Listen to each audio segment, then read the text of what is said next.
and extrovert millionaires, both of whom intended them for luxurious, personal vacation travel.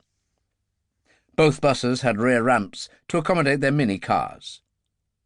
Both, presumably, would rest for about 50 weeks a year in their specially built garages. The other 3 buses had been bought by the government. The dawn was not yet in the sky. The other 3 white buses were in a garage in downtown San Francisco. The big sliding doors were closed and bolted. In a canvas chair in a corner, a man in plain clothes, a sawn-off riot gun held on his lap by flaccid hands, slept peacefully. He had been dozing when the 2 intruders arrived, and was now blissfully unaware that he had sunk into an even deeper sleep, because he'd inhaled the single-second squirt from the gas gun without being aware of the fact. He would wake up within the hour almost equally unaware of what had happened, and would be extremely unlikely to admit to his superiors that his vigilance had been a degree less than eternal. The 3 buses looked indistinguishable from Branson's, at least externally, although the centre one was markedly different in 2 respects, one visible, the other not.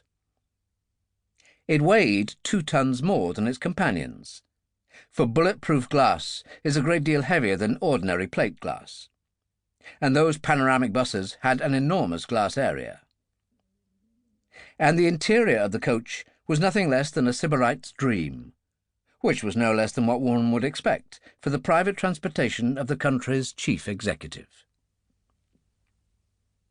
The presidential coach had 2 huge facing sofas, so deep, so soft, and so comfortable, that the overweight man possessed of prudent foresight would have thought twice about ensconcing himself in either of them, for regaining the vertical would have called for an apoplectic amount of willpower or the use of a crane. There were 4 armchairs, constructed along the same treacherously voluptuous lines, and that, in the way of seating accommodation, was that. There were cunningly concealed spigots for ice water, scattered copper coffee tables, and gleaming gold-plated vases awaiting their daily consignment of fresh flowers. Behind this section were the washroom and the bar, a bar whose capacious refrigerators, in this particular and unusual instance, were stocked largely with fruit juices and soft drinks, in deference to the customs of the President's guests of honour, who were Arabs and Muslims.